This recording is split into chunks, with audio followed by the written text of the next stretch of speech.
Alors, je voudrais vous montrer l'échocardiographie avec une sonde bien sûr dédiée. Je dis bien sûr, quoi qu'on y reviendra, j'aurai beaucoup de commentaires à faire. Comment démarrer l'examen d'abord?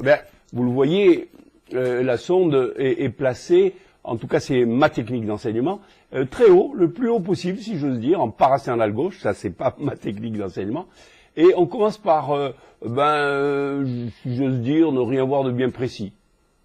C'est le poumon, on va pas être bien long, mais ce n'est pas inintéressant de chercher, en étant sûr de le trouver, le cœur. Comment être sûr de le trouver?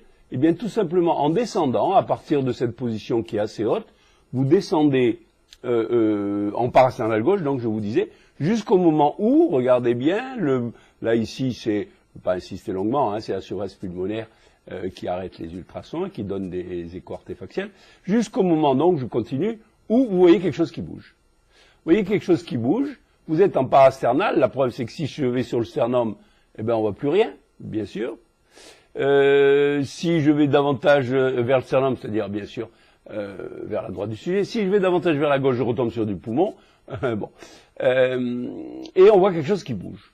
On va même pas chercher à le comprendre, on va se contenter de faire une rotation, et la sonde, je vais vous agrandir pendant quelques secondes. La sonde est en parasternal gauche, donc, et d'ailleurs on continue à voir l'écho, hein, comme ça c'est bien.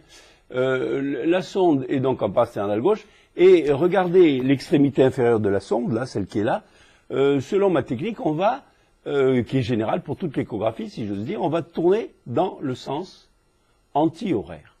On reparlera peut-être de ça, ou je vais en parler d'emblée un petit peu. On va tourner dans le sens anti-horaire. Pourquoi? Eh bien, évidemment, et ça c'est majeur, hein, majeur. Pour avoir une coupe long du cœur, je perds l'image, mais ça fait rien. Pour avoir une coupe long du cœur, une coupe grand axe, le cœur est allongé, je vous l'apprends pas. Cette coupe grand axe va bien sûr de la base, par définition. Je vais enlever ce câble-là. Ça gêne pas tant que ça. Va de la base du cœur est par là, on va dire l'épaule droite. Voilà un point majeur, l'épaule droite. L'épaule droite. Ce plan va vers l'épaule droite. Et ensuite, au contraire, je vais vers à peu près, alors ça dépend des gens, on va dire, c'est à peu près vers le mamelon, des fois. La rotation qui est une rotation, je la reprends, anti-horaire. Anti-horaire, ça veut dire quoi? Ça veut dire que cette extrémité inférieure va dans le sens inverse des aiguilles d'une montre. Si elle est à 18 heures, on va dire, hein, 18 heures, elle va vers, on va dire 16 heures, hein, par exemple. Et on a l'image. D'ailleurs, regardez, je faisais même pas exprès en bas à gauche. Regardez si on la voit bien. Alors que je regardais même pas l'écran. Et pourquoi on la voit bien? Je reprends le point majeur. C'est une coupe grand axe. Et ce point de dire qu'on doit aller vers l'épaule droite est majeur. Bien sûr, on s'appuie aussi sur l'aspect de l'image, on va le reprendre. Hein. Mais on s'appuie aussi sur les repères cutanés pour bien comprendre ce truc. Alors, cette épaule droite, eh bien, elle reçoit, si j'ose dire, l'aorte. Oui. Ça, c'est un fait essentiel aussi, qu'aucun médecin n'ignore, que l'aorte ascendante va vers l'épaule droite. Elle commence cette aorte qui sera plus tard à gauche, certes, elle commence cette aorte à aller vers la droite, vers l'épaule droite. Donc voilà un message essentiel, ce que représente cette coupe parasternale gauche grand axe. Ensuite, le deuxième message pourrait être, alors je vais reprendre, évidemment, vous le devinez, je vais reprendre, voilà. Le deuxième message sur cette coupe, il y a beaucoup de choses, bien sûr, hein, qu'on peut dire. D'abord, toute l'astuce va être de becquer plus ou moins, on pourrait dire du tangage, peut-être pour une sonde d'échocardio, le mot becquer, pas mal. On reste dans le même plan, on garde l'image, mais selon le degré de tangage, on va becquer, je ne sais pas si beccage ça existe, on va aller vers, alors le repère essentiel, évidemment l'aorte. Vous voyez, j'ai pas lâché mon aorte ascendante qui s'en va vers l'épaule droite. Et au contraire, si je veux davantage voir le ventricule gauche, qui bien sûr donne naissance à mon aorte, eh ben il faudra que je becque au contraire vers le mamelon, on va dire. Hein. Je suis à peu près vers le mamelon, c'est ça. Hein. Le mamelon est quand même un peu plus haut, oui, un peu plus haut. Des fois on dit la hanche gauche, c'est pas non plus, c'est entre les deux, quoi.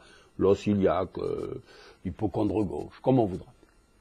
Alors, cette image-là, eh ben, elle est essentielle, bien sûr. Cette coupe parasternale gauche grand axe est essentielle. On va l'étudier peut-être sur un autre petit clip.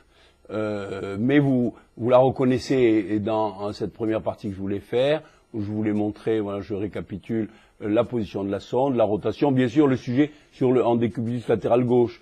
S'il est sur le dos ça marche aussi. Tenez, on va le faire puisque on parle de ce genre de choses, puisqu'on débute l'examen comme ça. Vous voyez, j'enlève un peu ma main pour que vous voyez comment lui il est sur le dos.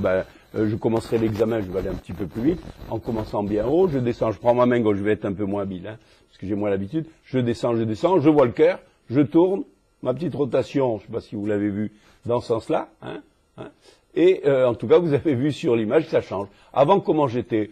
C'est une coupe intermédiaire, je ne vais pas chercher à la comprendre. La coupe en haut, je vous l'expliquerai plus tard, parce que là, c'est une coupe intermédiaire qui ne va pas vous apporter grand-chose. Quand on est juste comme ça, en sagittal paramédian gauche, on a une coupe qui est intermédiaire, on y reviendra, bien sûr. Donc on va faire comme si on ne le regardait pas. Et on tourne légèrement, alors toujours pareil, mon idée c'est, on tourne donc en sens anti-horaire et on découvre l'image que l'on veut. Si on becque davantage vers le sternum, on a notre aorte, vous voyez, avec le petit, je vais mettre ma main tant pis. Pourquoi je dis tant pis? Parce que ça va me permettre de vous montrer le petit écho blanc qui vient par intermittence dans cette espèce de tube, c'est un tube d'ailleurs, et qui est bien sûr l'aorte. L'aorte est reconnaissable entre toutes. Un deuxième repère anatomique, c'est que, en général, l'aorte est au milieu du cœur. C'est un repère un peu naïf, mais tant pis. Tout à l'heure, je vous ai dit un repère essentiel, l'aorte ascendante pas vers l'épaule droite. Et un deuxième repère anatomique essentiel, c'est que on a donc en général, quand on a une aorte sur une image, l'aorte est au milieu. On y reviendra bien sûr à côté de cette affirmation anatomique un peu simpliste, mais qui n'est pas dénuée d'intérêt. Donc voilà ma première partie. Je vous ai pas expliqué ce que représente, je vais le dire à tout à l'heure, mais mon but n'est pas de vous l'expliquer, la main. Le ventricule droit, bien sûr, l'aorte, on l'a dit, l'oreillette gauche, le ventricule gauche, c'est un tube plié, j'aime bien dire ça, ça explique bien, quoi. Ventricule gauche, le cœur gauche et le cœur droit aussi, là, sont des tubes pliés. Alors on rentre dans le tube et on sort de ce tube, comme il est plié, bien sûr, par le même endroit, c'est-à-dire la base. Je parle vite parce que vous êtes médecin, donc vous savez, il n'y a pas de problème particulier. Mais par contre, pour comprendre cette image qui peut paraître complexe, il est très simple de vous dire c'est un tube plié. Alors déjà, vous avez toutes ces structures qui sont comprises, on va le reprendre après. Et puis après, il n'y a plus que celle-là. Celle-là, troisième affirmation anatomique essentielle, le ventricule droit est antérieur. Si vous avez quelque chose qui est devant, ça peut être un épanchement péricardique, on verra, mais ce peut être aussi tout simplement le ventricule droit. Le ventricule droit est à droite, certes. Le ventricule gauche est à gauche, certes. Le ventricule droit est antérieur, le ventricule gauche est postérieur. Ça aussi, les médecins le savent, il n'y a aucun problème. Et alors du coup, voilà, je vous ai déjà décrit en quelques secondes toute cette coupe. Vous voyez qu'on va reprendre mieux, bien sûr. Et vous voyez, ça, c'est évidemment la paroi postérieure du myocarde. Vous l'avez deviné, regardez comme elle se contracte, c'est-à-dire qu'elle s'épaissit en systole.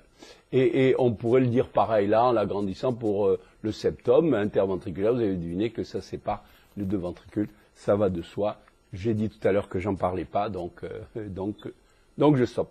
À tout de suite.